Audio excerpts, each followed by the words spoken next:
નમસ્કાર મિત્રો, દેશ અને દુનિયાના તાજા સમાચાર તેમજ ઉપયોગી માહિતીના ફરી એક નવા વિડીયોમાં આપ સર્વે દર્શક મિત્રોનું ડી ફાર્મર યુટ્યુબ ચેનલ પર હાર્દિક સ્વાગત છે। કેન્દ્રીય શિક્ષણ મંત્રી ધર્મેન્દ્ર પ્રધાનનું ધડાકભરે રાજીનામું, નીટ વિવાદ સામે મોદી સરકાર ઝૂકી। આજથી ગાંધીનગરમાં જેનજીનું સ્વયંભૂ આંદોલન શરૂ, કોઈપણ રાજકીય નેતૃત્વ વગર યુવાનો મેદાને ઉતરતા ગુજરાત સરકાર ચિંતામાં। નીતિ આયોગના રિપોર્ટમાં ગુજરાત નંબર 1, દેશભરમાં સૌથી વધુ રોકાણ ખેંચવામાં મહારાષ્ટ્ર અને તમિલનાડુને પણ પાછળ છોડ્યા।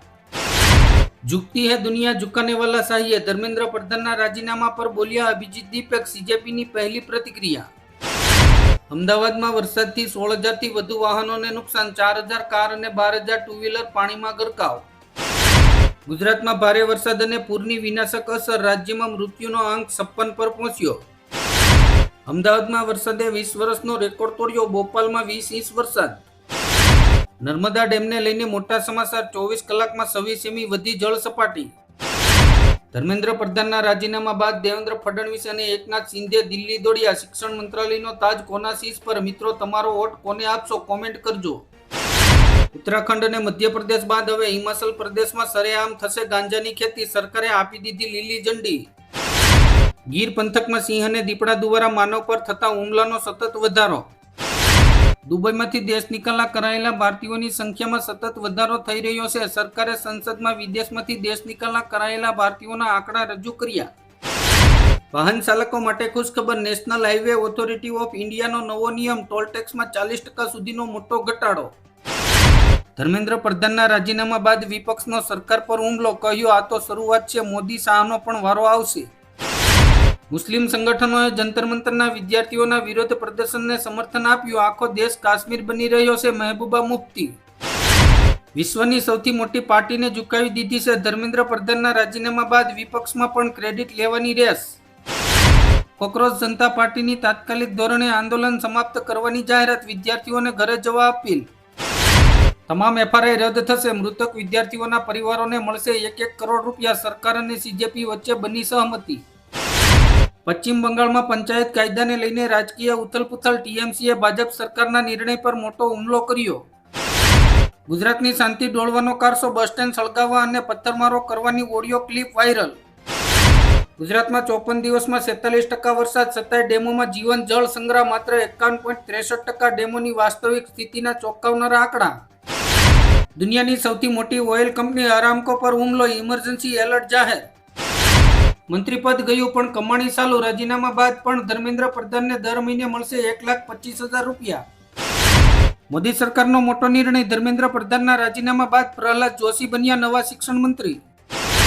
ગુજરાતમાં ભારે વરસાદ વચ્ચે વડાપ્રધાન મોદીએ મુખ્યમંત્રી ભૂપેન્દ્ર પટેલ સાથે કરી વાત, કેન્દ્ર તરફથી દરેક શક્ય સહાયની આપી ખાતરી। હવે ઉત્તર ગુજરાત અને સૌરાષ્ટ્રનો વારો, અંબાલાલ પટેલે કરી ધોધમાર વરસાદની આગાહી। અમદાવાદમાં ભારે વરસાદની આગાહીના પગલે મોટો નિર્ણય, કાલે તમામ શાળા કોલેજોમાં રજા જાહેર। ઉમરગામમાં 50 ઇંચ વરસાદથી જળબંબોળ, અમદાવાદ સહિત 12 જિલ્લામાં એલર્ટ અને ખેડામાં 4ના મોત। 5 થી 10 વર્ષની જેલ અને 1 કરોડનો દંડ, પેપર લીક સામે કાયદો કડક કરવાની તૈયારી। અમારી સંરક્ષણ નીતિ સ્પષ્ટ છે, અમે આંખના બદલે આંખ લઈશું, ઈરાને અમેરિકાને કડક ચેતવણી આપી। ઉત્તર ગુજરાતમાં આભ ફાટ્યું, ભાભરામાં 11 ઇંચ અને દિયોદરામાં 9.5 ઇંચ વરસાદથી જળબંબાકારની સ્થિતિ।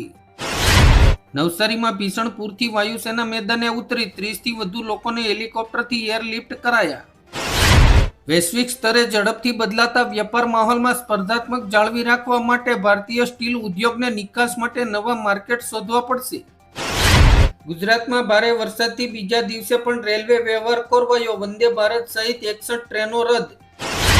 સુરત શહેરમાં 24 કલાકમાં 2.99 ઇંચ વરસાદ નોંધાયો, ખાડીઓ ભયજનક સપાટી વટાવી ગઈ। ધર્મેન્દ્ર પ્રધાનનું રાજીનામું, પીએમ મોદીની છબી નબળી પાડે તેવો ભય। વિદ્યાર્થી વિરોધ સંબંધી ફેક ન્યૂઝ ફેલાવતા પાકિસ્તાનના 480 સોશિયલ મીડિયા એકાઉન્ટ કર્યા બ્લોક। ટ્રમ્પે અડધી રાતે ડામ આપ્યો, અમેરિકાએ ભારત સહિત દુનિયાના 60 દેશો પર 10 થી 12% નવો ટેરિફ લાગુ કર્યો। ભાવનગર જિલ્લાના જીવાદોરી સમાન શેત્રુંજી ડેમ સિઝનમાં બીજી વખત ઓવરફ્લો, નીચાણવાળા ગામોને એલર્ટ। સુરતવાસીઓ પર વધુ એક કુદરતી આફત, ભારે વરસાદ અને પૂર વચ્ચે 3.2ની તીવ્રતાનો ભૂકંપનો આંચકો, લોકોમાં ભયનો માહોલ। વંદે ભારત ટ્રેનના રૂટમાં અમરેલી જિલ્લાની બાદ બાકી એક પણ સ્ટેશન પર સ્ટોપ નહીં. ટ્રમ્પના ટેરિફ બોમ્બથી ભારતીય શેરબજારમાં ભૂકંપ, સેન્સેક્સ 770 પોઈન્ટ તૂટ્યો.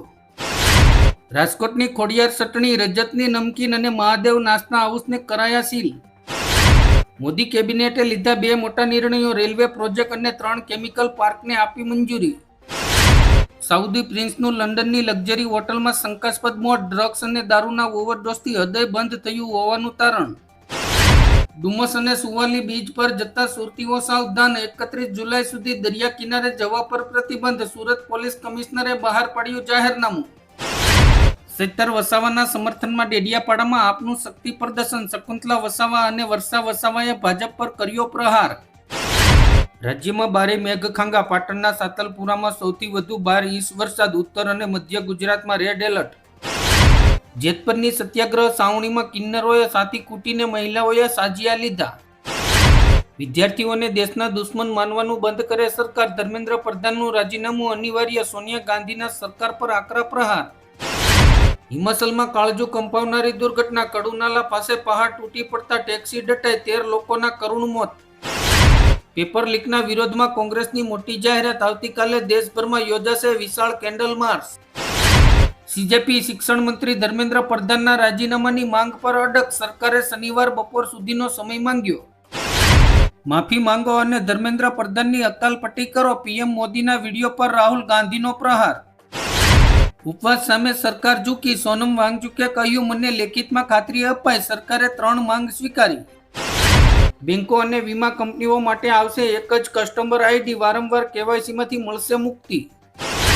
વિદ્યાર્થીઓના આંદોલન વચ્ચે શિક્ષણ મંત્રાલયનો મોટો નિર્ણય, 47 ઓફિસરોને નોકરીમાંથી બરતરફ કર્યા. ગુજરાતમાં કોન્ટ્રાક્ટ આધારિત નોકરીઓમાં અનામત લાગુ કરવાની સરકારની તૈયારી. સૌરાષ્ટ્ર જતા લોકો માટે મોટા સમાચાર, ભારે વરસાદથી રાજકોટ અમદાવાદ હાઈવે બંધ. ભાવનગર જિલ્લાના મહુવા માર્કેટિંગ યાર્ડમાં લાલ ડુંગળીના ભાવ 513 રૂપિયા સુધી રહ્યા. ગોપાલ ઇટાલિયાએ કહ્યું, શિક્ષણ વ્યવસ્થાની નિષ્ફળતાને લીધે છેલ્લા 10 વર્ષમાં 1.25 લાખ હોનાર વિદ્યાર્થીઓએ આત્મહત્યા કરી. પૂર્વ મંત્રી જવાહર ચાવડાનો ધમાકેદાર ખુલ્લો પત્ર, પેપર લીક અને બેરોજગારી મુદ્દે સિસ્ટમ સામે સવાલો. મસૂબે ડેમ 70% ભરાતા હાઈ એલર્ટ પર, મોરબી અને માળિયા તાલુકાના 29 ગામોને સાવચેત રહેવા તંત્રની સૂચના.